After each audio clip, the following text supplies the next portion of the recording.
Hello guys, welcome back to my channel. তোমরা সবাই কেমন আছো? আশা করি নিশ্চয়ই খুব খুব ভালো আছো। আজকে চলে এসেছি নতুন আর একটি ব্লগ নিয়ে।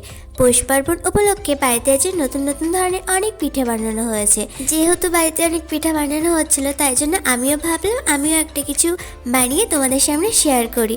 তাই আমিও চুষির পায়েস বানাচ্ছিলাম। তো চুষির পায়েস বানাতে গিয়ে ফার্স্টে চুষিগুলো অনেক কেটে নিয়েছিলাম।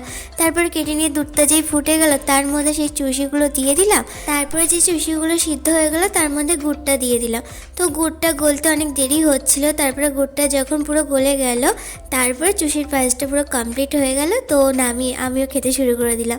এইদিকে মা উনান পাড়ে অনেক ধরনের পিঠা বানাচ্ছিল। সরু চাকলি বানিয়েছিল, পাটিসাপটা বানিয়েছিল, রসবড়া, আরও অনেক কিছু বানিয়েছিল। তো মা ফার্স্টে সরু চাকলি বানাচ্ছিল আর আমি তো ভিডিও করছিলাম, কারণ সব জায়গায় পোস্ট করতে হবে, ফটো ছাড়তে হবে। আমি এইসব বানানো এক্সপার্ট আছি। আমি এত কিছু বানাতে পারি না, তবে যেইটুকু বানাতে পারি সেইটুকু তোমাদের সঙ্গে শেয়ার করি। আর ভাত ডাল এগুলো প্রত্যেক মানুষই করতে পারে। মা সরু চাকলি বানানোর পর মা বানিয়েছিল পাটিসাপটা। তো পাটিসাপটা যেই কমপ্লিট হয়ে গিয়েছিল তখন আমি সুন্দর করে সাজিয়ে তোমাদের সামনে পরিবেশন করব বলে একটা ফটো সব কিছু তুলছিলাম। তারপর পাটিসাপটা বানানো হয়ে গেছিলো। অন্যদিকে চালের গুঁড়ি দিয়ে অনেক আলপনা আঁকতে হবে। আমার বোন তো সেই কথা শুনে খেলতে খেলতে আঁকতে শুরু করে দিল। আমার আঁকা তো কমপ্লিট হয়ে গেল, কিন্তু আমার বোন এখনও আঁকছে।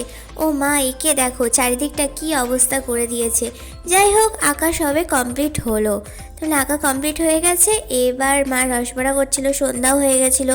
তো রসবড়া করার পর আমিও একটু গরম গরম রসবড়া খেতে শুরু করে দিলাম, মানে সমস্ত পিঠেগুলো খেতে শুরু করে দিলাম। আর পুরো এই ভিডিওটা আমি যে কী বানালাম নিজেও জানি না। যদি ভালো লেগে থাকে অবশ্যই লাইক কমেন্ট শেয়ার করবে, সাবস্ক্রাইব করতে ভুলবে না।